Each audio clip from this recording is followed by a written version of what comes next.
আবার এই কোরআনটাকে রব্বুল আলামিন বিশ্ব নবীর জীবনে সবচাইতে দামি মুআজিজা করে পাঠালেন। মুআজিজা মানে হচ্ছে মিরাকেল, মিরাকেল মানে হচ্ছে অলৌকিক বিষয়। সব নবীকে আল্লাহ মিরাকেল দেন, নবী তার এলাকার লোকদেরকে এই মিরাকেল দেখান।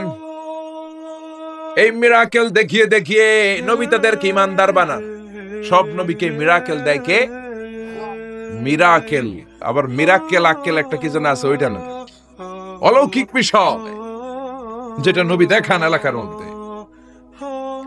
বিশ্ব নবীকে আল্লাহ এরকম অনেক মিরাকেলস দিয়েছেন, অলৌকিক বিষয় দিয়েছেন। বিশ্ব নবী আঙ্গুল দিয়ে চাঁদের মধ্যে ইশারা করেছেন, চাঁদ ভেঙে 2 ভাগ হয়েছে। কোন ঠিক কিনা? এটা অলৌকিক বিষয় না? আপনি আমি পারবো? পৃথিবীর কোন আল্লাহর ওলি পারবে? কিন্তু বিশ্ব নবী পেরেছেন। চিল্লায় বলেন ঠিক কিনা? এরকম হাজার হাজার মুআজিজা রব্বুল আলামিন বিশ্ব নবীকে দান করেছেন। কিন্তু হাজার মুআজিজার মধ্য থেকে বিশ্ব নবীর জীবনে সবচাইতে দামি মুআজিজার নাম হলো কোরআন। কি নাম? কোরআন। চিল্লায় বলেন কি নাম? এই কোরআন হচ্ছে জীবিত মুআজিজা, a live miracle in the story of last messenger. সব নবীকে এরকম আল্লাহ মিরাকেল দিয়েছেন, অলৌকিক বিষয়। দাউদ আলাইহিস সালামের মিরাকেল মুআজিজা আছে না নাই? وَأَلَنَّا لَهُ الْحَدِيدِ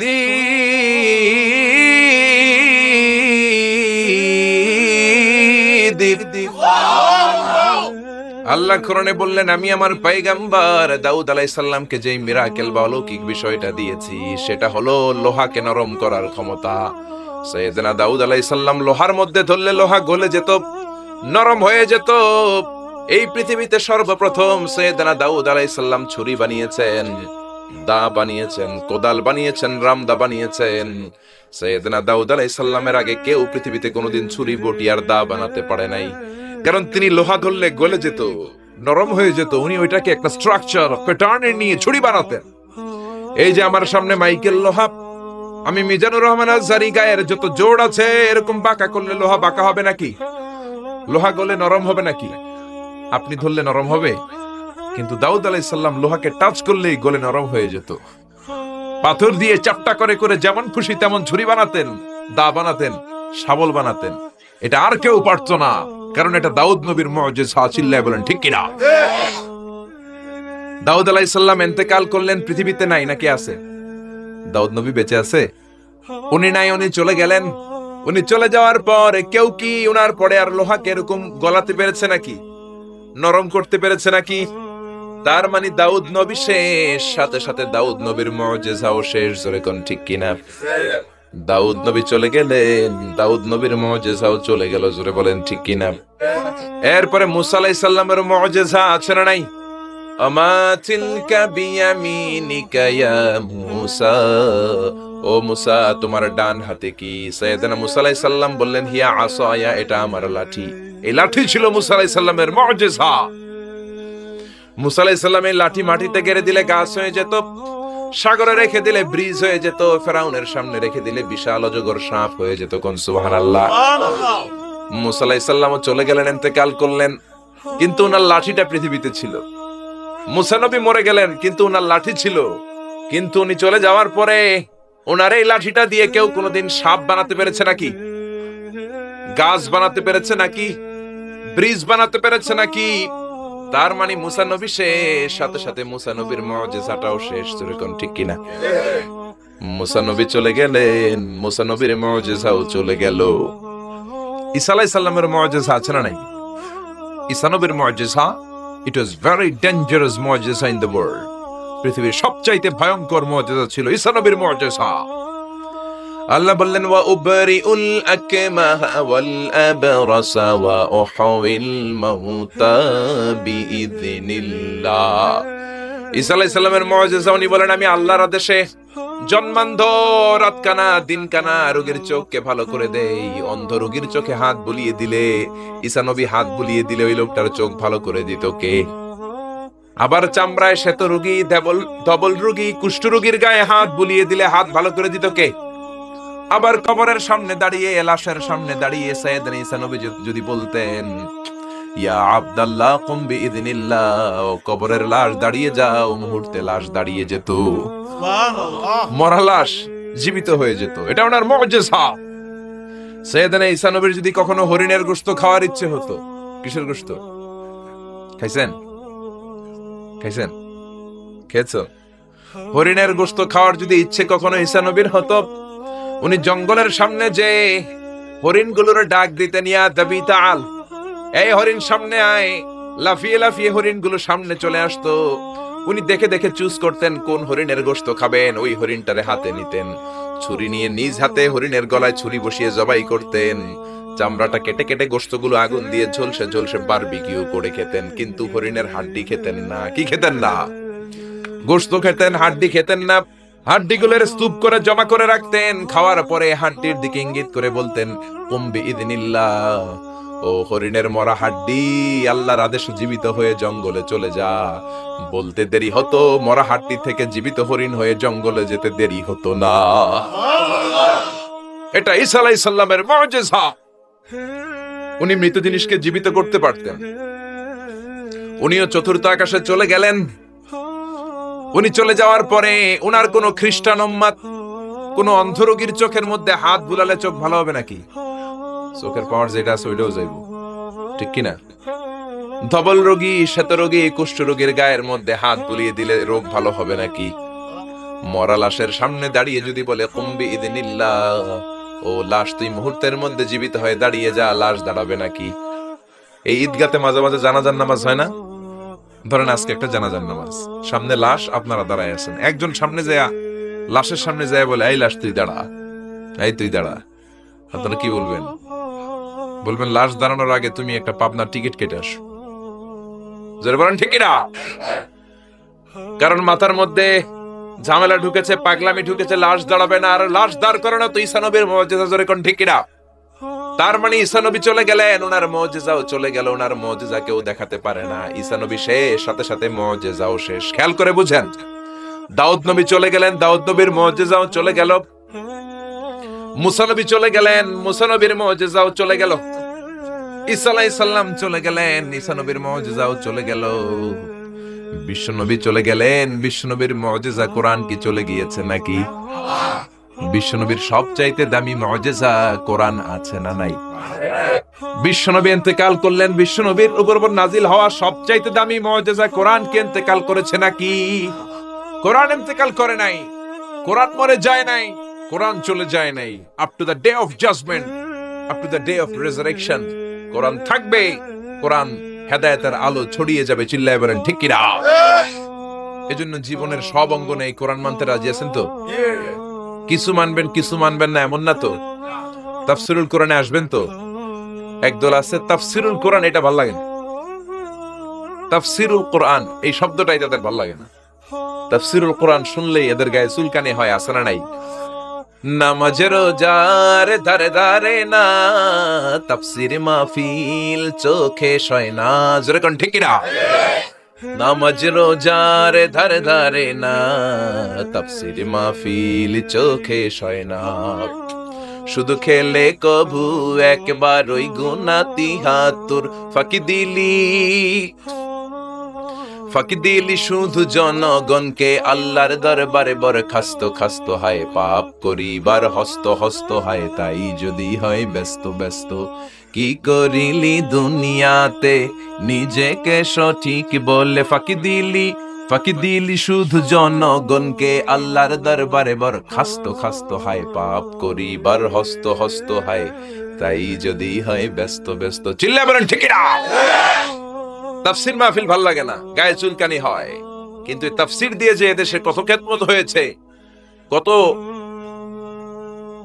কাফির মুসলমান হয়েছে, কত নাস্তিক আস্তিক হয়েছে, তার কোনো ঠিক নাই। জোরে কোন ঠিক কিনা? এদেশের একজন মুফাসসির আছে যার হাতে হাত রেখে হাজার হাজার অমুসলিম ইসলাম ধর্ম গ্রহণ করেছে। জোরে বলেন ঠিক কিনা? জেলখানাতে বন্দী। এখন জেলখানা বানানো হয় চোরবাটপারের জন্য। কার জন্য? এখন চোরবাটপার দেশের বাইরে, জেলের বাইরে, আর মুফাসসিরে কোরআন জেলখানার ভিতরে। চিল্লায় বলেন ঠিক কিনা? জেলখানায় কোনো মুফাসসির বসে বসে কাঁদলে তার জন্য চিন্তিত হওয়ার কারণ নাই। তার গুনাহগুলো মাফ করে দিচ্ছে কে?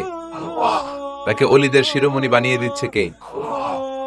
আমরা বিপদ আসলে কষ্ট পাই, আল্লাহরে বকা দেই। রোগ আসলে কষ্ট পাই, আল্লাহরে গালি দেই। সাহাবারা রোগ আর বিপদ না আসলে ভয় পেয়ে যেতেন, কারণ বিশ্বনবী বলতেন আসাদুন নাসি বালা আনাল আম্বিয়া, সবচাইতে বেশি আল্লাহ পরীক্ষা করেন নবীদেরকে, সুম্মাল আমসাল ফাল আমসাল, তারপরে সিদ্দিকিন সোহাদাদেরকে, আল্লাহর ওলিদেরকে। মানুষ আল্লাহর কাছে যত প্রিয়, তার পরীক্ষাটাও তত কড়া, ঠিক না? এজন্য জেলখানায় কেউ থাকলে তার জন্য অত কষ্টের দরকার নাই, চিন্তার দরকার নাই। তার মর্যাদা বাড়িয়ে দিচ্ছে কে? আল্লাহ তার মর্যাদা বাড়িয়ে দিচ্ছে। তার জনপ্রিয়তার মতো জনপ্রিয়তা এই বাংলার জমিনে কারো নাই। এখন আধা ঘন্টা তার কথা শোনার সুযোগ যদি দেয়া হতো, বাংলার কোনো মাঠ নাই, ঘাট নাই, বিল নাই, স্কয়ার নাই, সিলেটের হাকালুকি হাওর নাই যেখানে লোক জায়গা দেয়া যাবে। চিল্লায় বলেন ঠিক না? এজন্য যে কোরআনের রাস্তায় আমরা নেমেছি, এই রাস্তাটা বড় কঠিন। কালিমার দাওয়াত আপনি দিবেন, কালিমার কথা বলবেন, কালিমার পক্ষে থাকবেন, এই জিনিসটা এত সোজা না। কেউ আপনার রাস্তায় ফুল বিছিয়ে রাখবে না। এ রাস্তা কুসুমাস্তীর্ণ নয়, এটা কণ্টকাকীর্ণ। আপনাকে ঝুঁকি নিয়ে কথা বলতে হবে, আপনাকে ঝুঁকি নিয়ে ময়দানে কাজ করে যেতে হবে, ঝুঁকি নিয়ে কালিমার দাওয়াত দিতে হবে। চিল্লায় বলেন ঠিক না? এই কালিমার পথে আমরা উঠেছি, এই কোরআনের পথে আমরা নেমেছি। দুনিয়ার কোনো কিছু দিয়ে এই কোরআনের রাস্তা থেকে ফেরানো যাবে না, কোন ঠিক কিনা? বিশ্বনবীর কাছে অনেক প্রস্তাব ছিল, কাফিরেরা 3 দফা প্রস্তাব দিল। আব্দুল্লাহর বেটা মুহাম্মদ 3 দফা প্রস্তাব। কয় দফা? ও মুহাম্মদ, মদিনার নেতা হতে চাও? 1 দফা, নেতা বানিয়ে দেব। সম্পদ চাও? সম্পদ দিয়ে দেব। সুন্দরী নারী চাও? নারী দিয়ে দেব। এই কালেমার দাওয়াত ছেড়ে দাও, কোরআনের তাফসীর ছেড়ে দাও। বিশ্বনবী বললেন তোমাদের দফা 3টা, আমার দফা 1টা। সবাই বলল তোমার কি দফা? বিশ্বনবী বললেন লা ওয়াদাউ শামসা ফি ইয়ামিনি। আর সম্পদ, নারী আর ক্ষমতা তো দূরের কথা, আকাশের সূর্যটা যদি ডান হাতে দাও, ওয়াল কামারা ফি ইয়াসারি, আকাশের চন্দ্রটা যদি বাম হাতে দাও, এই কোরআনের রাস্তা থেকে 1 চুল পরিমাণ আমার পিছনে সরানো যাবে না, যাবে না, ঠিক না? এজন্য কোরআনের পথে আমরা নেমেছি।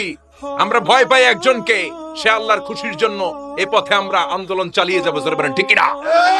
আমরা এই কোরআন নিয়ে মরতে চাই। কোরআনের পথে যেন আমরা থাকতে পারি, আল্লাহ যেন কবুল করে আমরা পড়ি, আমিন।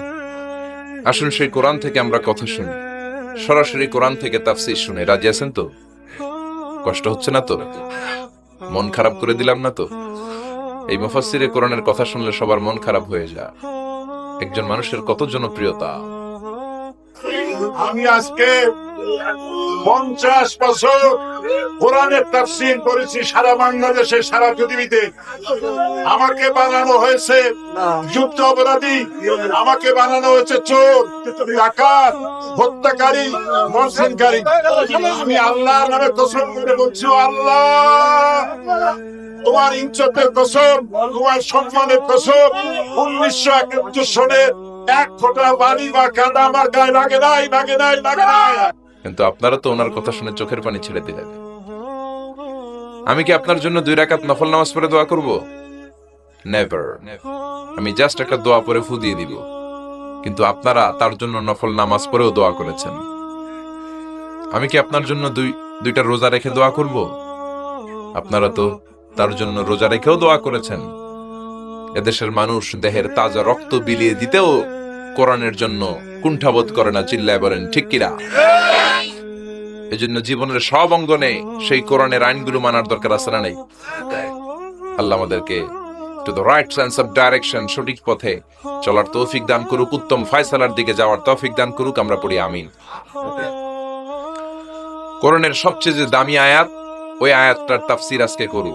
বিশ্বনবীকে জিজ্ঞেস করা হলো আইয়ু আয়াতিন আযামু মিন কিতাবিল্লাহি ইনদাকা নবী, কোরআনের কোন আয়াতটা সবচাইতে বেশি দামি আপনি মনে করেন? বিশ্বনবী বললেন আযামু আয়াতিন মিন কিতাবিল্লাহি আয়াতুল কুরসি। আল্লাহর কোরআনের মধ্যে 6666 আয়াত, কারো বর্ণনা মতে 6636 আয়াত, আরেক বর্ণনা মতে আরেকটা রিওয়ায়াত পাওয়া যায়। এই যতগুলো আয়াত কোরআনের মধ্যে আছে, সব চাইতে দামি আয়াতের নাম আয়াতুল কুরসি, ঠিক কি না? এতগুলো আয়াত থাকতে এটার দাম এত বাড়লো কেন? এটার এত মর্যাদাপূর্ণ আয়াত কেন? 5টা কারণে এই আয়াতের দাম বেশি। জোরে বলেন কয়টা? 1 নম্বরে আয়াতের মধ্যে রব্বুল আলামিন নিজের পরিচয় দিয়েছেন। একটা মাত্র আয়াত, কিন্তু এত সুন্দর করে, চমৎকার করে রব্বুল আলামিন নিজের পরিচয়টা একটা আয়াতে দিয়েছেন।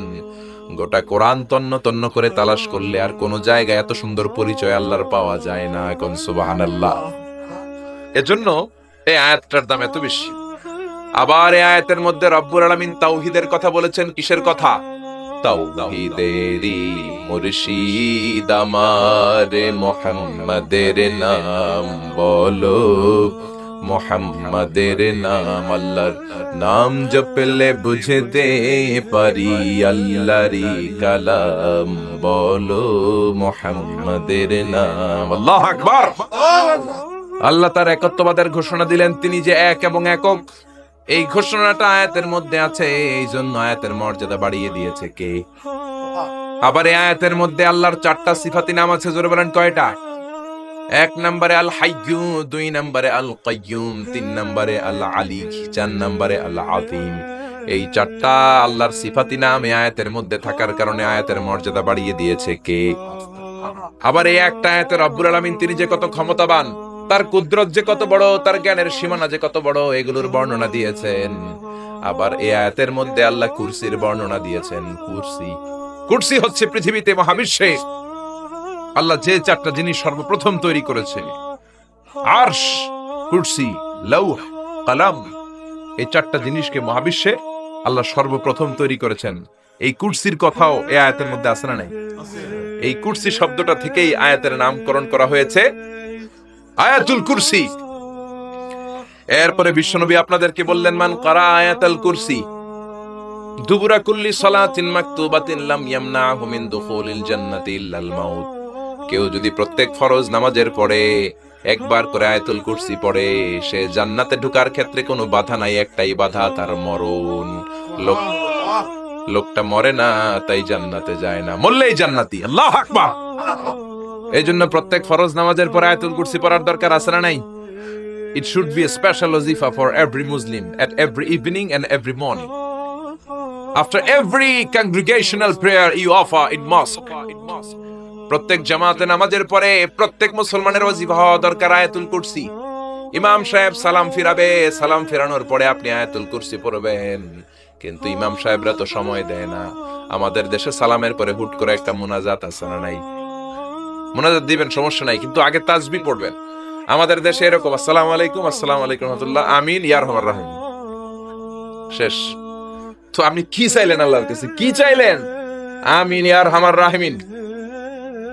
এত কম সময় কেন তোমার? জি বাংলা দেখতে তো তোমার সময় পাওয়া যায়, স্টার জলসা দেখতে সময় আছে, কিরণমালা দেখতে সময় আছে, বিপিএল এর খেলা দেখার সময় আছে, আইপিএল এর সময় আছে, আইসিসি এর সময় আছে, খুলনার সাথে কুমিল্লার ফাইনাল খেলা ওইটা দেখারও সময় আছে। কিন্তু আল্লাহর কাছে চাওয়ার সময় নাই। এক সাহাবী প্রতিদিন সালামের পরে দৌড় দিত, রাসূল বললেন, এক নাইক বসো। কই নবী কাজ আছে, কই বেটা বস। আল্লাহর কাছে চা আমার কিছু চাওয়ার নাই। রাসূলকে কিছু চাওয়ার না থাকলে নুন চা বেটা, লবণটাও আল্লাহর কাছে চাও। তোমার পায়ের জুতা যদি ছিঁড়ে যায়, মুচির কাছে পড়ে যাবা, মুচির কাছে যাওয়ার আগে চাইতে হবে একজনের কাছে, তিনি কে? আল্লাহ। এজন্য প্রত্যেক ফরজ নামাজের পরে তাসবিহ পড়বেন। বিশ্বনবী তাসবিহ পড়তেন, এগুলো মানুষ জানেই না। বিশ্বনবী সালাম ফিরানোর পরে প্রত্যেক নামাজের পর সাহাবাদের দিকে মুখ ফিরিয়ে বসতেন। কিন্তু আমাদের দেশে শুধু ফজরের নামাজের পর আর আসরের নামাজের পর ইমাম সাহেবরা বসে, ঠিক কিনা? বাকি 3 নামাজে জোহর, মাগরিব, এশার পরে কি বসে? কি করে? সালাম আলাইকুম, সালাম আলাইকুম, আমিন ইয়া রহমান রাহিম, ঠিক কিনা? তো এত কম সময় কেন আপনার মিয়া? বিশ্বনবী ঘুরে বসে থাকতে পারেন, তাসবিহ পড়তে পারেন, আপনি কোন সলিমদ্দি কোন কলিমদ্দি হয়ে গিয়েছেন। প্রত্যেক নামাজের পরে মুসল্লিদের দিকে ফিরে বসেন। বিশ্বনবী সালাম ফিরানোর পরে আসসালামু আলাইকুম ওয়া রাহমাতুল্লাহ, আসসালামু আলাইকুম ওয়া রাহমাতুল্লাহ, সালাম ফিরানোর পরে আওয়াজ করে বিশ্বনবী বলতেন আল্লাহু আকবার। কি বলতেন? নামাজ শুরু করছেন আল্লাহু আকবার, সালাম ফিরায় শেষ তখন আল্লাহু আকবার। তারপরে 3 বার পড়তেন আস্তাগফিরুল্লাহ, আস্তাগফিরুল্লাহ, আস্তাগফিরুল্লাহ। তারপরে পড়তেন আস্তাগফিরুল্লাহ আল্লাযী লা ইলাহা ইল্লা হুয়াল হাইয়ুল কাইয়্যুম ওয়া আতুবু ইলাইহি। তারপরে 33 বার সুবহানাল্লাহ, 33 বার আলহামদুলিল্লাহ, 34 বার আল্লাহু আকবার। আছে না নাই? আরেকবার নাই, প্রত্যেকটাই 33 বার শেষ করবে লা ইলাহা ইল্লাল্লাহু ওয়াহদাহু লা শারীকা লাহু লাহুল মুলকু ওয়া লাহুল হামদু ইউহয়ী ওয়া ইউমীতু ওয়া হুয়া আলা কুল্লি শাইইন কাদির। এটা পড়ার পরে বিশ্বনবী আয়াতুল কুরসি পড়তেন। এরপরে পড়তেন আল্লাহুম্মা আনতাস সালাম ওয়া মিনকাস সালাম তাবারাকতা রাব্বানা ইয়া যাল জালালি ওয়াল ইকরাম। এরপরে পড়তেন রাদিতু বিল্লাহি রাব্বা ওয়া বিল ইসলামি দীনা ওয়া বিমুহাম্মাদিন নাবিয়্যা। তারপরে বলতেন আল্লাহুম্মা লা মানি'a লিমা আ'তাইতা ওয়া লা মু'তিয়া লিমা মান'আতা ওয়া লা ইয়ানফা'ু যাল জাদ্দি মিনকাল জাদ। এরপরে পড়তেন আল্লাহুম্মা ইয়া মুকাল্লিবাল কুলুবি সাব্বিত কুলুবানা আলা দীনিক, আল্লাহুম্মা ইয়া মুসাররিফাল কুলুবি সাররিফ কুলুবানা আলা তাআতিক। এরকম কত দোয়া যে বিশ্বনবী পড়তেন। তারপরে যদি আপনার মুনাজাত করতে মনে চায় মুনাজাত করেন, অথবা আপনি যে দোয়াটা করেছেন সেটাই যদি যথেষ্ট মনে করেন ওই দোয়াটাই করেন, সমস্যা নাই। কিন্তু সালাম আলাইকুম আমিন ইয়া আরহামার রাহিমিন এটা করবেন, আর তাসবিহ পড়বেন। রাজি আছেন তো? এই দোয়াগুলো করলে আল্লাহ কবুল করে। আবার বিশ্বনবী বললেন আযান ইকামতের মাঝখানের সময়টা, ওই সময় দোয়া করলে আপনার দোয়া কবুল করে নেয় কে? জামাতের 15 মিনিট বাকি, মসজিদে ঢুকেছেন, সুন্নত পরে অনেকে বসে বসে ঘড়ির দিকে তাকায় রয়েছে। তো ঘরে আপনার ঘড়ি নাই, ঘড়ির দিকে তাকিয়ে থাকেন কেন? বিশ্বনবী বললেন দুআ লা ইউরাদ্দু বাইনাল আযানি ওয়াল ইকামা, আযান ইকামতের মাঝখানে দোয়া করলে ওই দোয়া আল্লাহ ফেরায় না। সুন্নত পরে আপনি বসে থাকার দরকার নাই। বাজারে যাওয়ার আগে যেমনি লিস্টি করে যান, পটল লাগবে, লাউ লাগবে, মাছ লাগবে, আল্লাহর কাছেও আপনার কি কি চাওয়া লাগবে কাগজের মধ্যে লিস্টি করে নিয়ে যাবেন। মসজিদে বসে বসে সুন্নত নামাজের পরে মুয়াজ্জিনের ইকামতের আগে ওইগুলো আল্লাহর কাছে চাওয়ার দরকার আছে না নাই? আবার বিশ্বনবী বললেন দুআ লা ইউরাদ্দু তাহতাল মাতার, বৃষ্টির নিচে দাঁড়িয়ে যখন তোমরা দোয়া করো ওই দোয়াটা কবুল করে কে? আল্লাহ। তুফান, থান্ডার, সাইক্লোন, টর্নেডো যেটা হয় ওই বৃষ্টিটা না, ভ্যাপসা একটা গরম, এই গরমটাকে দূর করে দেওয়ার জন্য দেখবেন ঝিরিঝিরি একটা রহমতের বৃষ্টি পড়ে, আছে না নাই? ওই দোয়ার নিচে দাঁড়িয়ে ওই বৃষ্টির পানি হাতের মধ্যে নিয়ে যদি আপনি আল্লাহর কাছে দোয়া করেন, দোয়া কবুল করে নিবে কে? আল্লাহ। বৃষ্টির সময় দোয়া করলে যে কবুল হয় এটা জানেই না, তো দোয়া করবে কেমনে? বৃষ্টির সময় দোয়া করবেন। আর এদেশের মানুষ বৃষ্টি আসলে পাগল হয়ে যায়, গান বাজনা শুরু করে দেয়, আছে না নাই? এই বৃষ্টি ভেজা রাতে তুমি সইলা যাইও না, আছে না নাই? আরে বেটা দোয়া কর। আবার দেখি বৃষ্টি আসলে বড় বড় ডেক সেট বাজিয়ে দেয়, গান শুরু করে দেয়, বৃষ্টি পড়ে টাপুর টুপুর, পায়ে দিয়ে সোনার নূপুর, আঁকা বাঁকা মেঠো পথে কোন রূপসী হেঁটে যায়। কোন রূপসী হেঁটে যায় এটা জানা তোমার দরকার কি? তোমার রূপসী বউ লাগলে চাইবা একজনের কাছে, তিনি কে? এজন্য খবরদার, উপযুক্ত সময়গুলাতে আল্লাহর কাছে যদি আপনি দোয়ার মতো দোয়া করে দেন, আপনার দোয়া কবুল করে নেবে কে? এজন্য বিশ্বনবী বললেন খবরদার, ইযা আওয়াইতা ইলা ফিরাশিকা ফাকরা আয়াতুল কুরসি, রাত্রিবেলা যখন বিছানায় ঘুমাতে যাও, ঘুমাতে যাওয়ার আগে আয়াতুল কুরসি পড়ো। রাত্রিবেলা বিছানায় শুয়ে আয়াতুল কুরসি পড়লে জিন ভূত থেকে আপনার ঘরটারে হেফাজত করবে কে? রাতে ঘুমানোর সময় আয়াতুল কুরসি পড়বেন তো। It should be our special wazifa at every morning, at every evening for every Muslim. চিল্লায় বলেন ঠিক না? আবার বিশ্বনবী বললেন সকালবেলা যদি একবার আয়াতুল কুরসি পড়ো, সন্ধ্যা পর্যন্ত ফেরেশতা দিয়ে আপনারে হেফাজত করবে কে? আবার সন্ধ্যাবেলায় যদি একবার তুমি আয়াতুল কুরসি পড়ো, সকাল পর্যন্ত তোমারে গার্ড দিবে কে? এটা আল্লাহর পাঠানো গার্ড, এঞ্জেল গার্ড, ফেরেশতাদের গার্ড। টাকা দিয়ে বডিগার্ড রাখে, ওই বডিগার্ড না। বডিগার্ড তোমারে বাঁচাতে পারবে না।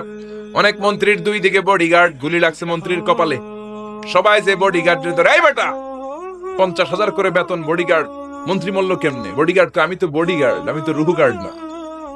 রুহুর মালিক কে? আমি তো বডিগার্ড। বডি তো ঠিকই আছে, বডি লিয়ে যাও, জোরে বলেন ঠিক কিনা? এজন্য খবরদার, এই ওয়াজিফা গুলো মিস করবেন না। সকালবেলা যদি একবার ওয়াজিফা পড়েন আয়াতুল কুরসি, সন্ধ্যা পর্যন্ত আল্লাহ স্পেশাল ফেরেশতার গার্ড দিয়ে দিবে। আবার সন্ধ্যাবেলা যদি একবার আয়াতুল কুরসি পড়েন, সকাল পর্যন্ত আপনাকে গার্ড দিবে কে?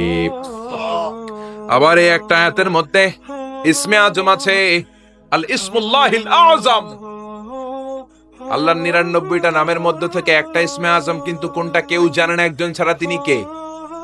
তবে বিশ্বনবী তার চাচাতো ভাই আব্দুল্লাহ ইবনে আব্বাস, যাকে রাইসুল মুফাসসিরিন বলা হয়, তার জন্য দোয়া করেছেন আল্লাহুম্মা ফাক্কিহু ফিদ্দীন ওয়া আল্লিমহু তা'বীল। আল্লাহ আমার চাচাতো ভাই আব্দুল্লাহ ইবনে আব্বাসকে আপনি দ্বীনের জ্ঞান শিক্ষা দেন, তাকে কোরআনের তা'বীল তাফসীর শিক্ষা দেন। বিশ্বনবীর দোয়ার বরকতে তিনি গোটা মুফাসসিরদের সম্রাট হয়েছেন। কোন সুবহানাল্লাহ। রাইসুল মুফাসসিরিন আব্দুল্লাহ ইবনে আব্বাস তানভীরুল মিকবাস ফি তাফসীর ইবনে আব্বাস রেফারেন্স উনি বলেন, আমার কোরআনের যতটুকু জ্ঞান বিশ্বনবীর দোয়ায় আমি পেয়েছি, আমার মনে হয় আল্লাহর ইসমে আজমটা কোরআনের কোন আয়াতের মধ্যে নাই, আছে শুধু আয়াতুল কুরসির মধ্যে। যেরকম সুবহানাল্লাহ। তুমি ইউনুস নবীরে যখন খাইলো মাছেতে গিলিয়া, ফেরেশতা পাঠাইয়া দিলে ইসমুল্লাহিল আযম, ফেরেশতা পাঠাইয়া দিলে ইসমে আজম দিয়া। প্রাণে ছিল যাহার ভয়, সেটা পাইল যে আশ্রয়, শত্রুদেরই হাত থেকে বাঁচাইলে প্রাণ। আল্লাহু আল্লাহু পড়েন, আল্লাহু আল্লাহু তুমি জাল্লে জালালুহু, শেষ করা তো যায় না গে তোমার গুণগান। আল্লাহু আল্লাহু, এই যে ইসমে আজম, যে ইসমে আজমের বদৌলতে রব্বুল আলামিন ইউনুস নবীকে তিমি মাছের পেট থেকে মুক্তি দিলেন, ওই ইসমে আজম কোরআনের কোন আয়াতে আছে কেউ জানে না। তবে আব্দুল্লাহ ইবনে আব্বাস বলেন, আমার মনে হয় আল্লাহু লা ইলাহা ইল্লা হুয়াল হাইয়ুল কাইয়ুম, এই আল হাইয়ুল কাইয়ুম এই শব্দটাই হলো ইসমে আজম। সুবহানাল্লাহ। এজন্য এই শব্দ দিয়ে দোয়া করবেন। বিশ্বনবী এই শব্দ দুইটার ওসিলা দিয়ে দোয়া করতেন। বিশ্বনবী দোয়া করতেন, ইয়া হাইয়ু ইয়া কাইয়ুম বিরহমাতিকা আস্তাগীস, ও হাইয়ু ও কাইয়ুম আপনার বদৌলতে, আপনার নামের ওসিলায় আপনার কাছে আমরা পানাহ চাই। বিরহমাতিকা আস্তাগীস, আস্তাগীস শব্দটা এসেছে আল গাইস থেকে, আল গাউস। গাউস মানে সাহায্যকারী।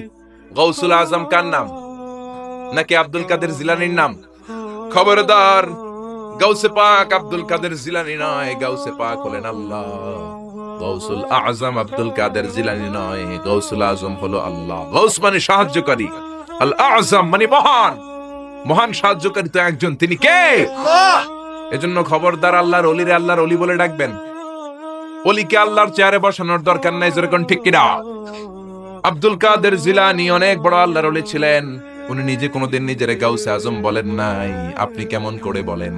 আব্দুল কাদের জিলানীকে গাউসে পাক বললে আপনার নামটা মুশরিকদের কাতারে তুলে দিবে কে? এজন্য আয়াতুল কুরসিটা হবে আমাদের স্পেশাল ওয়াজিফা। সবাই সকাল সন্ধ্যা আয়াতুল কুরসি পড়বেন তো? পড়বেন তো? আল্লাহ আয়াতুল কুরসির শব্দটা শুরু করেছেন আল্লাহ শব্দ দিয়ে। কোন শব্দ দিয়ে? আয়াতুল কুরসির প্রথম শব্দটা কি?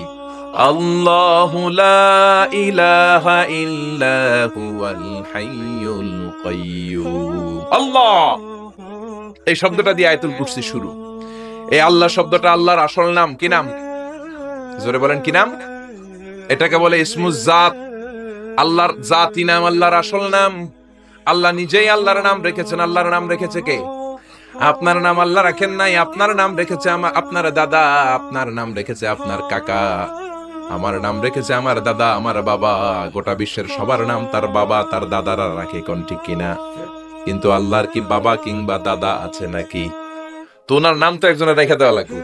আল্লাহকে আমার দাদা নাই, আমার বাবা নাই, তোমাদের মতো আমার কাকা নাই, আমার নানা নাই, আমার নামটা আমি নিজেই রেখে দিয়েছি।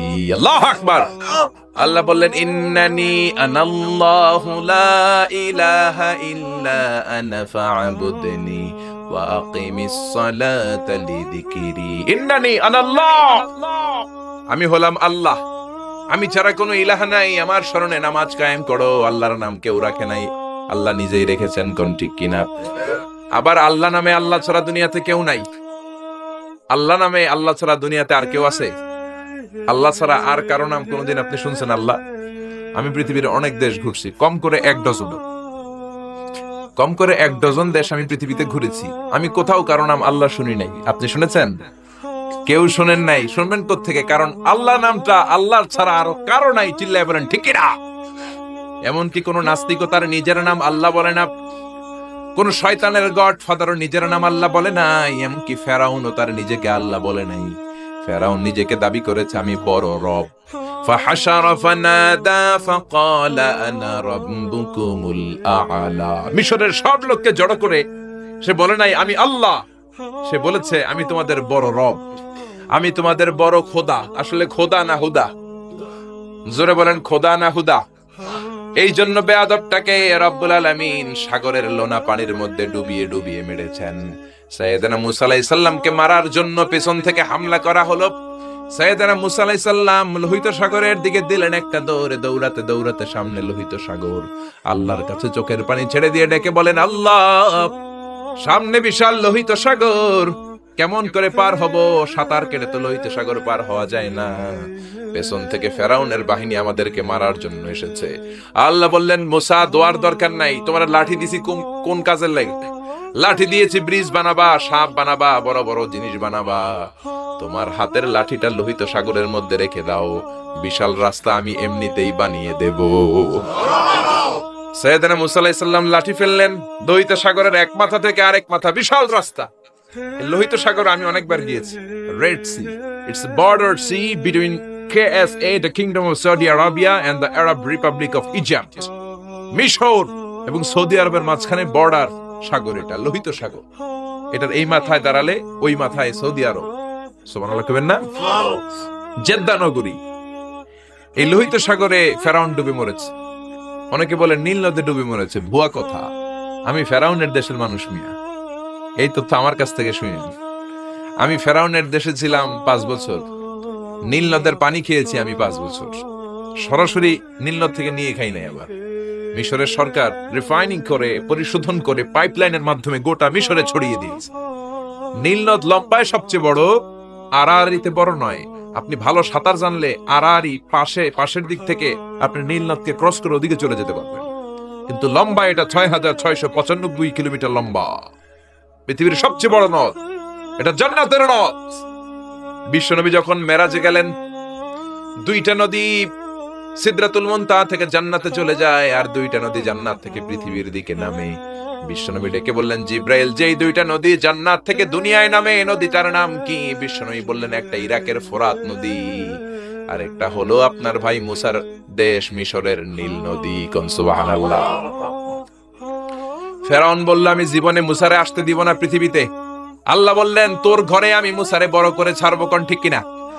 মুসার মা মুসা আলাইহিস সালামকে সিন্ধুকে করে এই নীল নদে ভাসিয়ে দিয়েছে।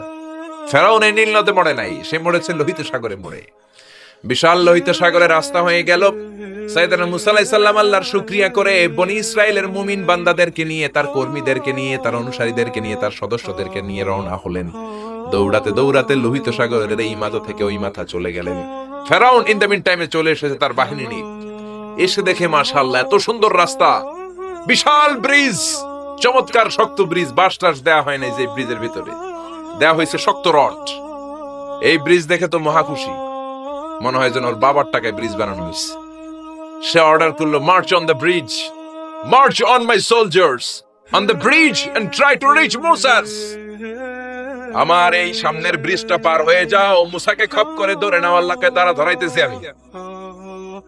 ফেরাউনের অর্ডার শুনে সেনাবাহিনীরা লেফট রাইট করে মার্চ করতে শুরু করলো। যেতে যেতে ব্রিজের এই মাথা থেকে ফেরাউন সহ সৈনিকেরা যেতে যেতে ব্রিজের মাঝ বরাবর যখন চলে এসেছে, আল্লাহ মুসারে ডেকে বললেন, ও মুসা, অ্যাকশন নিবার মনে চাই কিনা? মুসা নাই বললেন, মনে চায়। অনেক জ্বালাইছে বেয়াদবটা আমারে, ঘুমাইতে দেয় নাই, খাইতে দেয় নাই, খালি হামলা চালায়। এখনো এরকম মুসলমানদের ঘরে ঘরে হামলা আছে না নাই? ঘরে ঘুমাতে পারে না, নিজ এলাকায় থাকতে পারে না, অন্য থানায় চলে যায়, অন্য গ্রামে চলে যায়, রাতের ঘুম নাই, আত্মীয় স্বজনের সাথে দেখা নাই। দুনিয়ার বুকে কষ্ট করে যাও, জান্নাতের দরজা আল্লাহ তোমাদের জন্য খুলে রেখেছে। আল্লাহ বললেন, অ্যাকশন নিবার মন চায় কিনা মুসা? মুসা বললেন, অবশ্যই। আল্লাহ বললে, অ্যাকশন নিতে চাইলে আর দেরি করা যাবে না, লাঠিটা তোলো। সুবহানাল্লাহ কইবেন না? মুসা আলাইহিস সালাম লাঠি তুললেন। লাঠি তোলার সাথে সাথে লোহিত সাগরের এই মাথা থেকে ওই মাথার বিশাল ব্রিজ, পুরো ব্রিজটাইকে ভ্যানিশ করে দিল কে? উদাও, কোনো ব্রিজ নাই, শূন্যের মধ্যে সবগুলো থপাস করে পানিতে পড়তে শুরু করেছে। ও মিয়া, লোহিত সাগর এটা বাংলাদেশের পদ্মা যমুনার মতো হবে মনে হয়। তাহলে মেঘনা নদীর মতো, ব্রহ্মপুত্র, কপোতাক্ষ নদ, বিশাল বড় সাগর, কোন কুল কিরানা পায় না। আবার মেঘনা নদীর মতো হলে মিঠা পানির পানি গিলে গিলে খাওয়া যেত। সাগরের পানি কি মিঠা পানি নাকি লোনা পানি? এই সুন্দর ফুল, সুন্দর ফল, মিঠা নদীর বাহানি, আল্লাহ তোমার মেহেরবানি। মিঠা নদীর পানি হলে খেয়ে ফেলতো, কিন্তু লোহিত সাগরের লোনা পানি, লবণ পানি আর খেতে পারে না। এক ঢোক ভিতরে যায়, বমি করে 2 ঢোক ফালায়। খেতে খেতে ফেরাউনের পেটটা এত বড় হয়েছে, আজীবন খেয়েছে মানুষের বাড়ির লাউ, অন্যের বাড়ির কদু, অন্যের বাড়ির খাসির রান। আজকে বেয়াদবের বাচ্চাটারে লোহিত সাগরের লবণের পানির মধ্যে সুবাইকে পানি খেতে খেতে পেট এত বড়। এবার হাত তুলে কয় আমি ভালো মানুষ। কি বলে? আমি ভালো মানুষ, আমি ঈমান আনলাম। বনি ইসরাইলের লোকেরা যার প্রতি ঈমান এনেছে, মুসার রব, হারুনের রব, ওই আল্লাহর ছাড়া আমি কাউরে মানি না। কত ভালো মানুষ দেখছেন। আল্লাহ বললেন, no, the time is up, the time is up, I never accept your ঈমান now, এখন তোর ঈমান আমি কবুল করব না। জিব্রাইল রে বললেন, ওর মাথাটা একটু ঠাইসা দাও, আর একটু জুবা দিয়া আর একটু লোনা পানি খাওয়া। জিব্রাইল কিছুই করলেন না, ওইটা তো এমনি শুধু ভাসতেছে। মাথাটা একটু ঠেসে ধরলেন, আর কয়েক ঢোক পেটের ভিতরে ঢুকায় দিল কে? আল্লাহ বললেন, ফালইয়াউমা নুনাজ্জিকা বিবাদানিকা লিতাকুনা লিমান খালফাকা আয়া। ও ফেরাউন, তুই মরে গেলি, কিন্তু তোর লাশকে আমি মারবো না। তোর লাশটা গলবে না, পচবে না, কোনো কীট পতঙ্গ তোরে খাবে না, কোন তিমি মাছ তোর দেহের মধ্যে তার জিহ্বা লাগাবে না। কিয়ামত পর্যন্ত তোর চাচাতো ভাই, খালাতো ভাইদের জন্য তোর দেহটারে আমি সুটকি বানিয়ে রাখলাম। আজও ফেরাউনের লাশটা রয়ে গিয়েছে। আমি নিজ চোখে ফেরাউনের লাশ দেখেছি।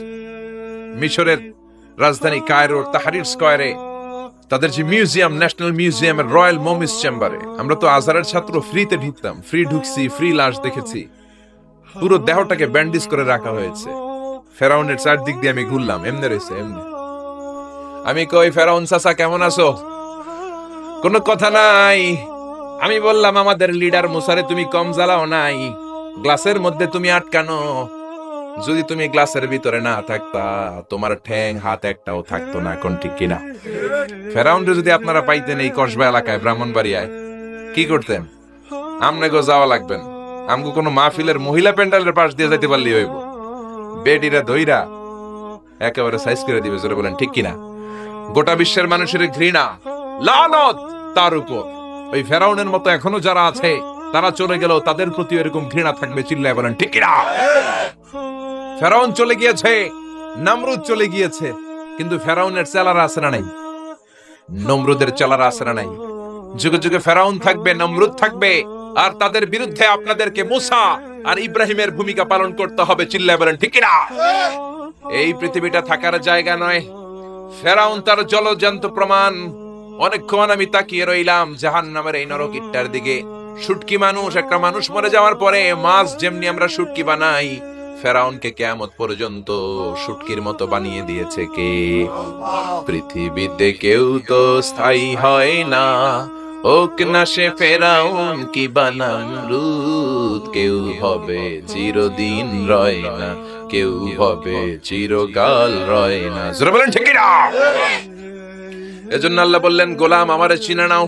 আমার আসল নামটা দিয়ে আমি আয়াতুল কুরসি শুরু করেছি। আল্লাহু লা ইলাহা ইল্লা হুয়াল হাইয়ুল কাইয়্যুম। আল্লাহ শব্দ দিয়ে শুরু করেছেন আয়াতুল কুরসি। এ আল্লাহ কেমন আল্লাহ? এ আল্লাহ শব্দটা এমন শব্দ, যেই শব্দটারে কোনো পরিবর্তন করা যায় না। ভগবানের ভগবতী হয়, ঈশ্বরের ঈশ্বরী হয়, গডের গডেস হয়। আল্লাহর কোনো পরিবর্তন আছে নাকি? আল্লাহ বললেন, আমার শুধু একটাই নাম না, আরো 99টা নাম আছে না নাই? বিষ্ণু বললেন, ইন্না লিল্লাহি তিসআতাও ওয়া তিসঈনা ইসমা। আল্লাহর রয়েছে 99টা নাম।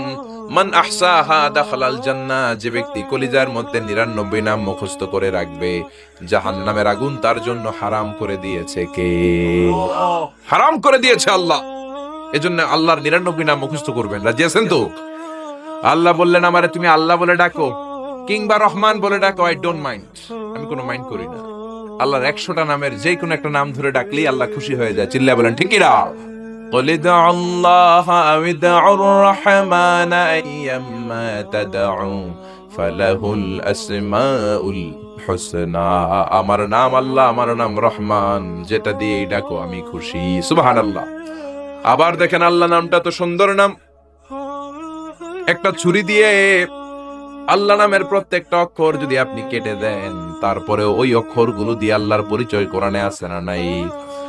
আল্লাহ শব্দ দিয়ে আল্লাহ কোরআনে পরিচয় দিচ্ছেন। আল্লাহু ওয়ালিয়ুল্লাযীনা আমানু ইউখরিজুহুম মিনাল যুলুমাতি ইলান নূর। নূর। আল্লাহ হলেন মুমিনদের বন্ধু, অন্ধকার থেকে মুমিনদেরকে তিনি আলোর দিকে নিয়ে যান, ঠিক কিনা?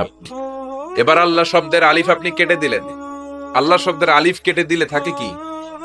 কোরআনের পাতায় পাতায় লিল্লাহ দিয়ে আল্লাহ আল্লাহর পরিচয় দিয়েছেন, ধরে বলেন ঠিক কিনা? লিল্লাহি মা ফিস সামাওয়াতি ওয়া মা ফিল আরদি ওয়া হুয়া আলা কুল্লি শাইইন কাদির। এবার লিল্লাহ শব্দের লামটা যদি আপনি ছুরি দিয়ে কেটে দেন, থাকে লাহু। লাহু দিয়ে কোরআনে আল্লাহর পরিচয় আছে না নাই? লাহুল মুলকু ওয়া লাহুল হামদু ওয়া হুয়া আলা কুল্লি শাইইন কাদির। এবার লাহুর লাম যদি কেটে দেন, থাকবে হু। হু দিয়ে মনে আল্লাহর পরিচয় নাই, আছে না নাই?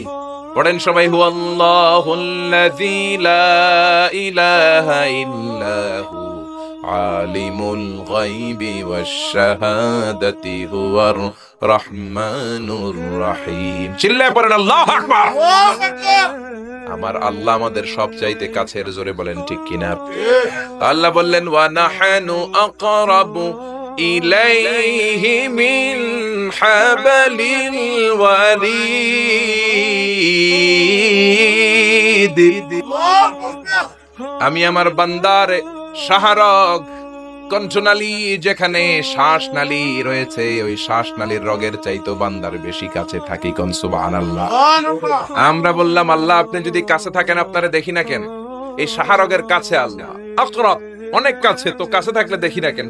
আল্লাহ বললেন গোলাম আমারে দেখা যায় না, আমি সবাইরে দেখি, কিন্তু আমারে কেউ দেখে না। কোন সুবহানাল্লাহ। কি এক আজীব বিষয়, তিনি সবাইরে দেখেন, সবাই তারে দেখে না। সুবহানাল্লাহ। মারা গেলে 3 দিন পরে কেরাত সম্মেলন করে। এই যে কেরাত সম্মেলন, বিশাল বড় কেরাত সম্মেলনের মধ্যে তারা তাদের মৃত ব্যক্তির জন্য দোয়া করে, কিন্তু আমরা তো এমনটা করি না। আমাদের চিল্লাচিল্লি আছে না নাই? আমারে লইয়া গেল রে, সাইরা গেল রে। মহিলারা কাঁদে বেশি, ঠিক কি না? একেবারে চুল টানাটানি মাটিতে গড়াগড়ি খায়, আছে না নাই? আপনি কান্না করলে মাইয়েতের উপর আযাব হবে, যেরকম ঠিক কিনা? আরবের লোকেরা কেউ মারা গেলে কেরাত সম্মেলন করে, আর একে অপরের সাথে কোলাকুলি করে বলে আল বাকাউ লিল্লাহ, বেঁচে থাকবেন একজন, তিনি কে? এই পৃথিবীর সবাই মরে যাবে, কেউ থাকবে না। বাড়ি ঘর যা আপনি করেছেন, বাড়ির জায়গায় বাড়ি পড়ে থাকবে। যেই বাড়ি আপনি করেছেন এইটা আপনার বাড়ি নয়। আপনার বাড়ি হলে আপনার বাবাও বলতো আমার বাড়ি। আপনার দাদা যখন এই বাড়িতে থাকতো তিনিও বলতো আমার বাড়ি, যেরকম ঠিক কিনা? পরের জায়গা পরের বাড়ি, ঘর বাঁধিয়ায় আমি রই, আমি তো সেই ঘরের মালিক নই। পরের জায়গা পরের বাড়ি, ঘর বাঁধিয়ায় আমি রই, আমি তো সেই ঘরের মালিক নই। চিল্লায় বলেন না ঠিক কিনা? সবাই মরে যাবেন, সবাই আমরা মরে যাব। আল্লাহ মালাকুল মাউত কে ডেকে বলবেন, ও মালাকুল মাউত, আর কে কে বেঁচে আছে? মালাকুল মাউত বলবে কেউ বেঁচে নাই, সব মানুষগুলোরে মেরে ফেললাম। আল্লাহ বলবেন এবার জিনদেরকে মেরে ফেলো, জিনগুলারও মেরে ফেলা হবে। এবার আল্লাহ ডেকে বলবেন, ইয়া মালাকুল মাউত আখবিরনি মান ইয়াবকা, কে কে বেঁচে আছে বলো। মালাকুল মাউত বলবে আল্লাহ কেউ বেঁচে নাই, জিনেরাও শেষ। আল্লাহ বলবে এবার ইবলিস রে ধর। কারে ধর? সবাইকে মারতে যত কষ্ট দিয়েছো, ইবলিসকে ডবল কষ্ট দিয়ে মারো। মালাকুল মাউত বলবে ইবলিসও শেষ। আল্লাহ বলবেন এবার ফেরেশতাদেরকে মারো। মালাকুল মাউত বলবে ফেরেশতারাও শেষ। আল্লাহ বলবে আখবিরনি মান ইয়াবকা, আর কে কে বেঁচে আছে বলো। মালাকুল মাউত বলবে আল্লাহ শুধুমাত্র 4 জন ফেরেশতা বাকি। চিল্লায় বলেন কয়জন? জিব্রাইল, ইসরাফিল, মিকাইল আর আমি আজরাইল। আল্লাহ বলবেন জিব্রাইলের রূহ কবজ করে আনো, মিকাইলের রূহ কবজ করে আনো, ইসরাফিলের রূহ কবজ করে আনো। এবার আল্লাহ বলবেন ইয়া মালাকুল মাউত আখবিরনি মান ইয়াবকা, আর কে কে বেঁচে আছে বলো। মালাকুল মাউত বলবে আল্লাহ মহাবিশ্বে আর কেউ বেঁচে নাই, শুধুমাত্র 2 জন ছাড়া। এক হলেন আপনি আল হাইয়ুল কাইয়ুম, শাশ্বত চিরঞ্জীব, আপনার কোনো লয় নাই, ক্ষয় নাই, অব্যয় অক্ষয়, সদা জাগ্রত, সদা সজাগ। আর হলাম আমি আপনার হুকুমের গোলাম আজরাইল। এই 2 জন ছাড়া মহাবিশ্বে আর কেউ বেঁচে নাই। আল্লাহ ডেকে বলবেন আজরাইল সবাইকে তো মারলি, এইবার একটু তুই মর। এবার তুই মর, তুই মর, তুই মর। এই কথা শুনে মালাকুল মাউতের কাঁপুনি ছুটে যাবে। কাঁপতে কাঁপতে ডেকে বলবে আল্লাহ সবাইকে আমি মারলাম, আমি মরবো কেন? আল্লাহ বলবেন তুইও মরবি। মালাকুল মাউত বলল আগে বলেন নাই কেন যে আমিও মরবো? আল্লাহ বললেন তুই কি জানিস না কুল্লু নাফসিন দাইকাতুল মাউত, দুনিয়ার সবাইকে মৃত্যুর স্বাদ নিতে হবে, কোন ঠিক কি না? এজন্য ঘর ঘর কইরেন না মিয়া, এই দামি ঘর আপনার সাথে যাবে না। সুন্দর জামা পরে রইলেন, এটা দুনিয়ার জন্য, কবরে কিন্তু যাবে না। দামি ঘড়ি পরে রইলেন, ঘড়ি যাবে না। চোখে চশমা দিয়ে রইলেন, চশমাটা যাবে না। দামি টয়লেট বানালেন, ফিটিংস বানালেন, আপনার শেষ গোসলটা আপনার টয়লেটে হবে না। আপনার দামি ফিটিংস দিয়ে বানানো আপনার চমৎকার টয়লেটের মধ্যে 20টা বছর দামি এই টয়লেটের মধ্যে টাইলস করা টয়লেটে গোসল করলেন, আপনার শেষ গোসলটাকে আপনার টয়লেটে হবে নাকি? আপনার দামি ফিটিংস দেয়া টয়লেটের মধ্যে গোসলখানে আপনার শেষ গোসল হবে না। যেখানে মুর্দা দোয়া হয়, মরা দোয়া হয়, ওই জায়গায় আপনার গোসল হবে, ঠিক না? আল্লাহ ডেকে বলবেন মালাকুল মাউত আখবিরনি মাইয়া বাকা, কে কে বেঁচে আছে বল। আল্লাহ আমি ছাড়া আর কেউ নাই। আল্লাহ বলবে তুই মর, তুই মর। শুনে কাঁপতে কাঁপতে ডেকে বলবে আল্লাহ সৃষ্টির শুরুতে যদি আমি জানতাম আমাকেও একদিন মরতে হবে, তাহলে এই মৃত্যু ফেরেশতার দায়িত্ব নিতে আমি ক্ষমা চাইতাম। আমি বলতাম আমার ভাই জিব্রাইল রে আপনি মালাকুল মউত বানিয়ে দেন, আমাকে আপনি জিব্রাইলের ওহী বন্টনের দায়িত্ব দেন, কিংবা ইসরাফিলের দায়িত্ব, সিংহায় ফুৎকার দায়িত্বটা আপনি আমারে দেন।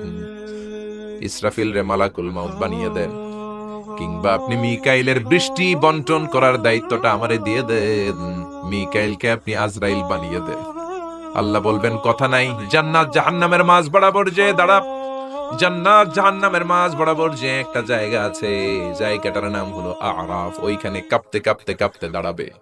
আল্লাহ বলবেন মালাকুল মউত কথা বলে আর কেঁপে লাভ নাই, মরতে তোমাকে হবেই। মুত ইয়া মালাকুল মউত, মর, মরে যা।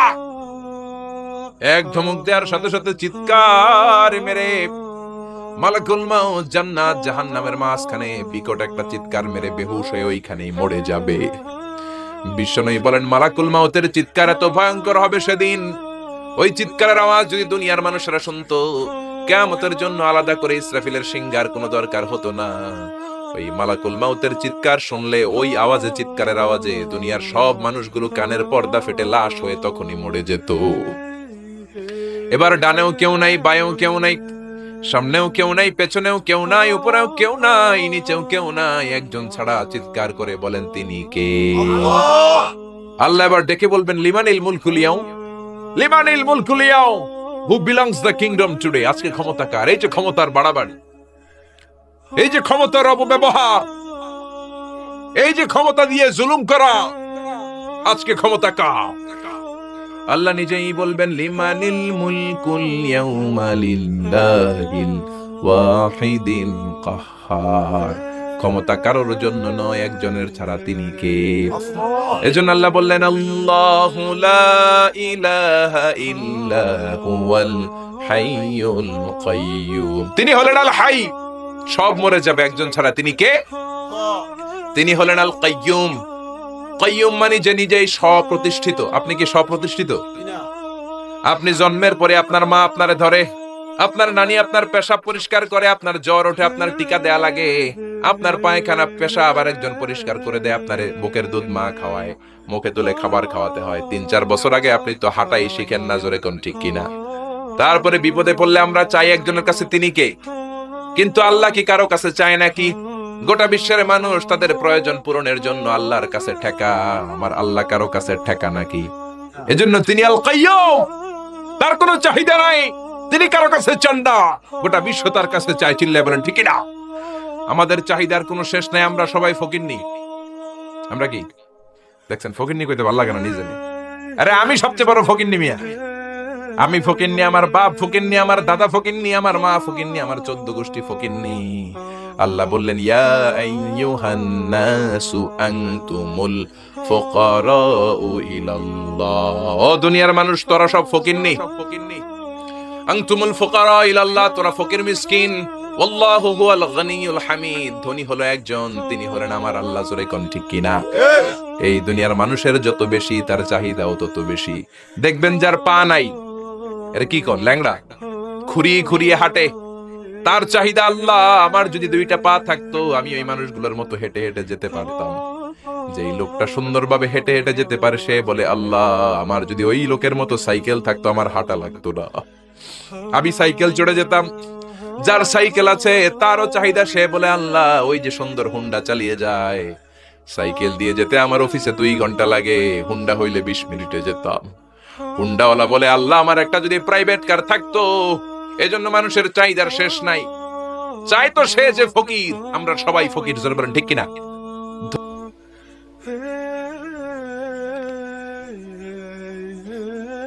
মানুষের মর্যাদা এই ধর্মে সবচেয়ে বেশি। বিষ্ণু ঈসা ইসলাম সাহাবাদেরকে নিয়ে এক জায়গায় বসেছিলেন, সামনে দিয়ে একটা লাশ যাচ্ছিল, লাশ। এই লাশ দেখে সম্মান দেখাতে যে বিশ্বনবী দাঁড়িয়ে গেলেন। সাহাবারা বলল ইন্নাহু ইয়াহুদি, নবী দাঁড়ালেন যে এটা তো ইহুদির লাশ। বিশ্বনবী বললেন আওয়ালাইসাত নাফসান, এটা কি মানুষ না? এটা হোক ইহুদি, হোক খ্রিস্টান, হোক আস্তিক আর নাস্তিক, আমি তো ওগুলো দেখে দাঁড়াই নাই, আমি মানবতাকে সেলিউট করেছি, আমি মানবতাকে সম্মান করেছি। ইসলাম মানবতাকে সবচেয়ে বেশি গুরুত্ব দেয়। যেখানে মানবতা বিপন্ন সেখানেই ইসলামের সাহায্য আছে না নাই? বরিশালে বন্যা হলো, এখান থেকে ত্রাণ নিয়ে গেলেন, আপনি কি যে খুঁজবেন যারা হিন্দু ওদেরকে দিব না, মুসলমানদেরকে ত্রাণের বস্তা দিব? কথা বলে এরকম করা যাবে? ইসলাম কি শিখে নেন, ইসলাম কি জেনে নেন, কোন ধর্ম আপনি লালন করেন এটা বুঝে যান। এই ধর্ম মানবতার ধর্ম। আজকে ওরা আমাদেরকে মানবতা শিখায়, যারা হাজার হাজার মানুষকে বোমা মেরে জ্বালিয়ে দিতে দ্বিধাবোধ করে না। ওরা আমাদেরকে গণতন্ত্র শিখাতে আসে, মানবাধিকার শিখাতে আসে। পৃথিবীতে মানবাধিকার সবচেয়ে বেশি লঙ্ঘন যারা করে তাদের মধ্যে টপ টেরর হচ্ছে আমেরিকা। চিল্লায় বলেন ঠিক কিনা? ইরাক যুদ্ধে, আফগান যুদ্ধে, কিছুদিন আগে সিরিয়ান যুদ্ধে বাশার আল আসাদের নেতৃত্বে লক্ষ লক্ষ মানুষ গেল। প্রথম বিশ্বযুদ্ধে, দ্বিতীয় বিশ্বযুদ্ধে লক্ষ লক্ষ মানুষকে তারা পাখির মতো নির্বিচারে গুলি করে বোমা মেরে শেষ করেছে। তোমাদের মতো জঙ্গিদের মুখে মানবতার কথা মানায় না। মানবতা তো শিখিয়েছে ইসলাম, মানবতা শিখিয়েছে বিশ্বনবী। নাজরানের 60 জন খ্রিস্টান মদিনাতে এসেছিল। এই ঘটনাটা এসেছে আসসিরা আল হালাবিয়া আর জাদুল মাআদ ফি হাদি খায়রিল ইবাদ, এই দুইটা গ্রন্থে এই বর্ণনাটা এসেছে। নাজরানের 60 জন পাদ্রী তারা মদিনা ভিজিট করতে এসেছে। উদ্দেশ্য কি? তারা শুনেছে মদিনা নাকি অল্প কয়েকদিনের ব্যবধানে এক কোরাইশি ছেলের নেতৃত্বে শান্তির স্বর্গরাজ্যে পরিণত হয়েছে। কে এই মুহাম্মদ, যার নেতৃত্বে এই মদিনার লোকগুলো শান্তির স্বর্গরাজ্যের ছোঁয়া পেল? দেখার জন্য 60 জন পাদ্রী এসেছে। এসে তারা অবস্থান করলো মদিনার পাশে একটা বাজার আছে, এখনো ওখানে বাজার রেখে দেয়া হয়েছে। বাজারে এসে দেখলো মসজিদে নববী থেকে বেলালের আজান শোনা যায়। সুবহানাল্লাহ পড়েন। আজান হওয়া মাত্রই পাদ্রীগুলো দেখলো লোকজন দোকানপাট রেখে সব মসজিদে ঢুকতে শুরু করেছে। কিন্তু নাজরানের এলাকার লোকেরা যেমনি দোকানে শাটার নামায়, দোকান বন্ধ করে, ক্যাশ বক্সে তালা ঝুলায়, সবকিছু ঢেকে সিকিউরিটি নিশ্চিত করে এরপরে বেরোয়, এরকম না। স্বর্ণের দোকানদার স্বর্ণের দোকান রেখেই মসজিদে, কাপড়ের দোকানদার কাপড়ের দোকান খোলা রেখেই মসজিদে, ক্যাশ বক্সে তালা না লাগিয়ে সবাই ওযু করতে চলে গেছে। 60 জন পাদ্রী তো অবাক। তারা বলে আসলেই কোরাইশি মুহাম্মদ যেই সমাজ গড়েছে এটাই শান্তির সমাজ। তার নেতৃত্বের কারণে আজকে মদিনাতে এই অবস্থা। এই দেশে চোর নাই, এই মদিনাতে ডাকাত নাই, এই মদিনাতে টেন্ডারবাজ নাই, এই মদিনাতে কোনো দুর্নীতিবাজ নাই। তো তাহলে তো এখানে শান্তি থাকবেই। তারপরও আসছে যেহেতু মুহাম্মদের সাথে দেখা করে যাই সাল্লাল্লাহু আলাইহি ওয়াসাল্লাম। জোহরের সালাত শেষে ওরা ওদের প্রতিনিধি পাঠালো, বিশ্বনবীর কাছে সবাই গেল। বিশ্বনবীকে বলা হলো নাজরান থেকে 60 জন খ্রিস্টান পাদ্রী এসেছে আপনার সাথে দেখা করতে। বিশ্বনবী বললেন মান কানা ইউমিন বিল্লাহি ওয়াল ইয়াউমিল আখির ফালিউকরিম দাইফা, যে আল্লাহরে বিশ্বাস করে, আখিরাতে বিশ্বাস করে, তার উচিত মেহমানরে সম্মান করা। যদিও ওরা খ্রিস্টান, ওরা আমার মেহমান, কি করি? ওদেরকে তো একটু ভালো জায়গায় বসানো দরকার। আমার তো কোনো বালাখানা নাই, আমার কোনো রাজমহল নাই, তাজমহল নাই, ডুপ্লেক্স ট্রিপ্লেক্স বাড়ি নাই, আমার কোনো প্যালেস নাই, কই বসাই? এক সাহাবী বললে, রাসূলুল্লাহ, জোহরের সালাত পড়ে ফেলেছি, এখন সূর্য ঢলতে শুরু করেছে, পাহাড়ের পাশে এখন ছায়া, আসেন ছায়ায় যেয়ে বসি। বিশ্বনবী বললেন, না, একে তো অন্য ধর্মের, আবার ধর্মীয় পাদ্রী, এতে সম্মান আছে, ওইখানে নিয়ে কিভাবে বসাই আমি? আরেকজন বলল, ইয়া রাসূলুল্লাহ, আমার খেজুর বাগানের খেজুর সব পেকে গেছে, গত সপ্তাহে পেড়ে ফেলেছি, এবার আমার খেজুরের ডালপালা পাতা দিয়ে আমি একটা বিছানা বানাই, ওইটার উপরে নিয়ে বসেন 60 জনকে। বিশ্বনবী বললেন, না, এটা তো দামি মেহমান, এখানে বসাইলেও তো হবে না। উপায়ন্তর না পেয়ে বিশ্বনবী বললেন, ওদের জন্য আমার মসজিদে নববীর তালা খুলে দাও। 60 জন খ্রিস্টান পাদ্রী মসজিদে নববীতে ঢুকলো, এবং আল মাশরিক মানে পূর্ব দিক হচ্ছে ওদের কেবলা। বিশ্বনবীর সাথে মিটিং করার পরে পূর্ব দিকে বসে ওরা ইবাদত করলো। সুবহানাল্লাহ পড়বেন না? এই হচ্ছেন আমাদের বিশ্বনবী, যিনি মানবতাকে স্যালিউট করেছেন, মানবতাকে সম্মান দেখিয়েছেন। এখানে উনি খ্রিস্টান আস্তিক নাস্তিক দেখে নাই, উনি দেখেছে এরা মানুষ। এরা কি মানুষ? এজন্য ইসলাম চায় আমাদেরকে মানুষের মতো মানুষ বানাতে। কিসের মতো মানুষ? মানুষের মতো মানুষ। আমরা যেন মানুষের মতো মানুষ হতে পারি, আল্লাহ তৌফিক দাও।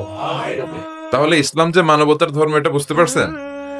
3 নাম্বার, আশ-শুমুল, অল এনকম্পাসিং সোশ্যাল সিস্টেম। ইসলাম হচ্ছে একটা সামগ্রিক, the way of life, encompassing way of life, সামগ্রিক জীবন ব্যবস্থা। এটা একটা ফুল প্যাকেজ, এটাকে আলাদা করে মানা যায় না। এটা মানলে পুরোটাই মানতে হয়, পুরোটাই। অনেকে সুবিধা মতো মানে, আছে না নাই? মিষ্টি খাওয়ার সুন্নত মানে, আছে না নাই? নামাজ পড়ার সুন্নত মানে, দান সৎকার সুন্নত মানে, কিন্তু হকের পক্ষে থেকে গালিগালাজ শুনতে হবে, কিছু মাইরও খাইতে হবে, এই সুন্নাত মানে না, আছে না নাই? কিন্তু আপনাকে মানলে পুরোটাই মানতে হবে, অল এনকম্পাসিং সোশ্যাল সিস্টেম। আল্লাহ বললেন, মা ফাররাতনা ফিল কিতাবি মিন শাই, এই কিতাবে আমি কিছুই বাকি রাখি নাই, সব দিয়ে দিয়েছি। যা লাগবে তার সব আল্লাহর এই কিতাবে আছে না নাই? অনেকে সুবিধা জনকভাবে মানে যেটা মানলে তার সুবিধা, তার ফ্যামিলির সুবিধা, তার দলের সুবিধা, ওগুলো মানে। যেটা মানলে তার বিপদ, তার দলের বিপদ, ওইটা মানে না। এরকম ডাকাইত আছে না নাই? ইসলামরে আলাদা করে মানা যায় না, ইসলাম মানলে পুরোটাই মানতে হবে। অনেকে ফ্যামিলিতে ইসলাম মানে, ব্যবসা প্রতিষ্ঠানে ইসলাম মানে, কিন্তু রাজনৈতিক অঙ্গনে ইসলাম মানতে চায় না, আছে না? এটা কি ইসলাম মানা হইল? আফাতুমিনুনা বিবাদিল কিতাব ওয়া তাকফুরুনা বিবাদ, কিছু মানবা কিছু ছাড়বা, এগুলো বললে তুমি মুমিন হইতে পারবা? কথা বল। মিষ্টি খাওয়ার সুন্নাত মানে, মাইর খাওয়া যে সুন্নাত মানে না, আছে না নাই? সুন্নাত নয় শুধু দাওয়াতের মেহমান, সুন্নাত নয় শুধু খাওয়া শেষে মধুপান, আরো কিছু সুন্নাত আছে তুমি জানো কি? জানলেও জীবনে কখনো তা মানো কি? আরো কিছু সুন্নাত আছে তুমি জানো কি? জানলেও জীবনে কখনো তা মানো কি? ঠিক কিনা? সুন্নাত নয় শুধু সুমধুর আলাপ, আর সুন্নাত হলো হুঙ্কার গর্জ। সুন্নাত নয় শুধু মেষ চড়াতে যাওয়া, আর সুন্নাত হলো পাথরের আঘাত খাওয়া। মোহাব্বতে তার সুদিনের সাথী তুমি, দুর্দিনেও তার পাশে থাকো কি? আরো কিছু সুন্নাত আছে তুমি জানো কি? জানলেও জীবনে কখনো তা মানো কি? ঠিক কিনা? খাওয়ার পরে খালি মিষ্টি খাইলাম, মিলাদের পরে জিলাপি খাইলাম, এগুলো ইসলাম? হ্যাঁ, 3 বছর বিশ্বনবী শিয়াবে আবি তালেবে জেল খেটেছেন, পাথরের আঘাত খেয়েছেন, একটা দিন শান্তিতে ঘুমাইতে পারে নাই। আল্লাহ বলেছেন কুম ফাআনদির, হে নবী দাঁড়ান দাঁড়ান। তাফসিরে জিলালিল কোরআনের রচয়িতা সাইয়েদ কুতুব শহীদ উনি তাফসিরে লিখেছেন, এই যে কুম ফাআনদির তাফসিরে লিখেছেন, আল্লাহ বললেন নবী আপনি দাঁড়ান। ওই যে বিশ্বনবী একবার দাঁড়ালো আর বসার সুযোগ পায় নাই, ওই যে দিন কায়েমের আন্দোলনে তিনি দাঁড়ালেন আর বসতেই পারেন নাই। সুবহানাল্লাহ পড়েন। তাহলে এই ধর্মটা শামিল, জামি', মানি', শামিল, সবকিছুকে অন্তর্ভুক্ত করে। এটাকে আসার করে মানা যাবে না। ইসলামের 4 নাম্বার বৈশিষ্ট্য হচ্ছে আল উমুম, আম। এটা আম জনতার ধর্ম, ইউনিভার্সাল রিলিজিয়ন। এই ধর্মের মালিকানা সবার, নাকি শুধু আমাদের? এই ইসলাম এটা হিন্দুদেরও ধর্ম। ও মানে না, আমি কি করব? কথা কন। এটা খ্রিস্টানদেরও ধর্ম, এটা বৌদ্ধদেরও ধর্ম, এটা অগ্নি উপাসকদেরও ধর্ম, এটা সবার ধর্ম। ও মানে না তো আমি কি করব? এটা তো ওরও ধর্ম। এই ধর্মের রাস্তা সবার জন্য খোলা।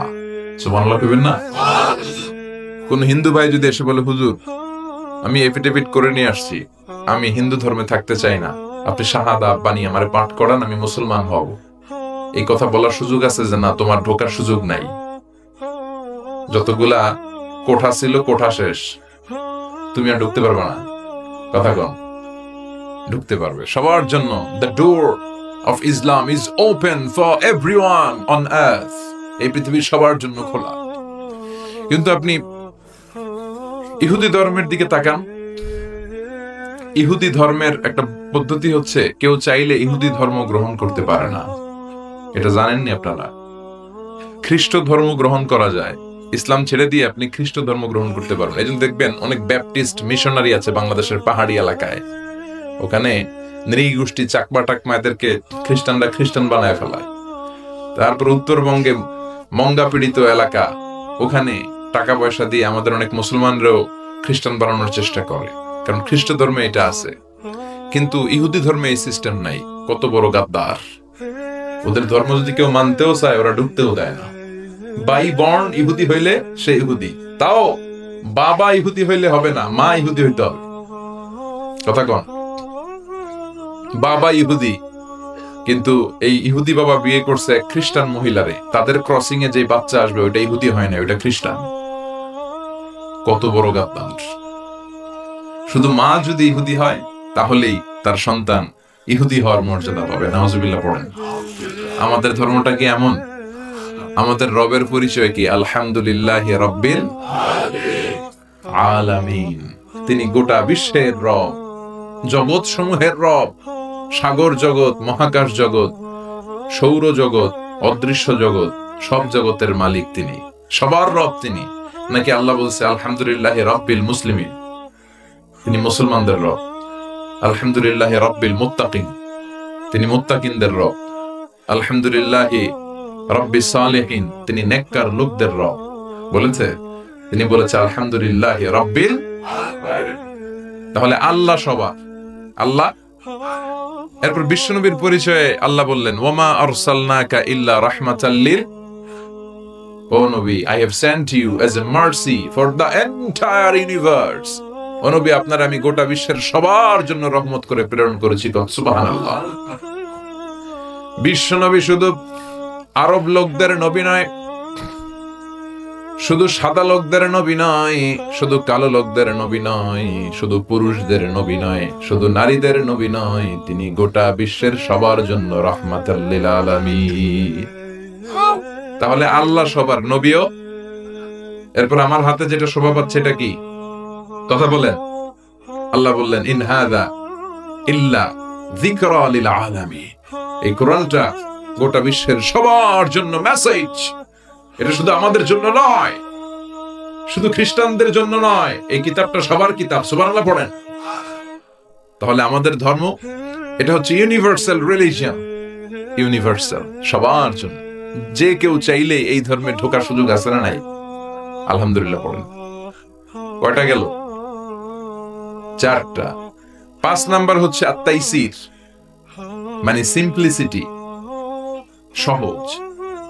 ইসলাম মানা কঠিন না সহজ? সুবহানাল্লাহ কইবেন না?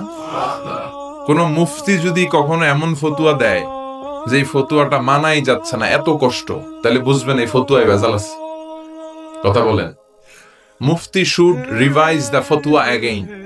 মুফতির আবার একটু পড়াশোনা করতে হবে, নতুন করে রিভাইজ দিয়ে ওনার ফতুয়াটা দেয়া দরকার। কারণ ইসলামের এমন কোন বিধান নাই যেটা মানতে কষ্ট হয়, কারণ ইসলাম মানা সহজ। চিৎকার করে বলেন ঠিক কিনা? Simplicity is the beauty of Islam. সহজীকরণ এটা ইসলামের একটা সৌন্দর্য। অনেকে এত কঠিন করে, এইটা করা যাবে না, ওইটা করা যাবে না, এমনে তাকানো যাবে না, অমনে খাওয়া যাবে না, তা আমি করবো কি? কিচ্ছু করা যাবে না তো করবো কি? ওইটা বল। সহজ, ইসলাম হচ্ছে সহজ। আর দিন ও ইউসরুন লা উসরা ফি, দিন সহজ, এর মধ্যে কাঠিন্যতা নেই। কত সহজ দেখেন। আওয়াজ করে উত্তর দেন তো, দাঁড়িয়ে নামাজ পড়া কি ফরজ? যদি কেউ দাঁড়িয়ে নামাজ পড়তে না পারে, বসে পড়লে কবুল করবে কে? বসে পড়তে পারে না, শুয়ে পড়লে কবুল করবে কে? তাহলে কঠিন না সহজ? অজু করে নামাজ পড়া ফরজ, অজু করতে পারে না, তায়াম্মুম করে পড়লে কবুল করবে কে? বিয়েতে মোহর দেয়া কি? কথা কন। ওয়া আতুন নিসা সাদাকাতিহিন্না নিহলা, সন্তুষ্ট চিত্তে মোহরানা দিয়ে দাও। এখন আমরা মোহরানা দেই না, যৌতুক খাই। কথা কন, মানে উল্টা করে ফেলছি আর কি। আমরা দিমু, এখন হেতিরা দেয় আঙ্গুরে। আছে না নাই? কত বড় ডাকাত, নির্লজ্জ। মেয়েটাকে তোমার হাতে দিল মানে বাবা তার কলিজাটা ছিঁড়ে তোমার হাতে দিল, আর কি চাও? কলিজাই তো নিয়ে গেছো তুমি মিয়া। এই ডাকাতি বন্ধ করেন, এই ডাকাতদেরকে বয়কট করেন, এই সামাজিক অসঙ্গতির বিরুদ্ধে আন্দোলনে দাঁড়াও। যৌতুক হারাম, আর মোহরকে ফরজ করলো কে? টাকা দিয়ে মোহর দিতে হবে, সম্পদ দিয়ে মোহর দিতে হবে। এখন মোহর যদি দিতে না পারেন, বিশ্বনবীর কাছে এক সাহাবী এসে বলে, রাসূলুল্লাহ বিয়ে করব, মোহর আছে? কয় না। কি আছে? কয় কিচ্ছু নাই। কিচ্ছু নাই মানে? কয় এই তল্লাটা আমার চেয়ে গরিব কেউ নাই। তাহলে বিয়ে করবা কেমনি? সাহাবী বলে, বয়স তো বসে থাকে না। বিশ্বনবী বলেন, তা তো কথা ঠিক। তো কি করা যায়? তুমি কোরআন পারো? পারি। আর এক মহিলা সাহাবীকে বলল, আমার কাছে ভালো পাত্র আছে, বিয়ে করবে? করব। তুমি কোরআন পারো? কয় না, পারি না। দুজনকে বিয়ে পড়াই দিলেন। আর মেয়েকে বললেন, মা, তোমার স্বামীর সম্পদ দিয়ে মোহরানা দেওয়ার ক্ষমতা নাই, তুমি কোরআন পারো না, তোমার হাজবেন্ড মাশাআল্লাহ কোরআন পড়ে, সে তোমাকে প্রতিদিন কোরআন শিখাইয়া দিবে, এটাই তোমার বিয়ের মোহর।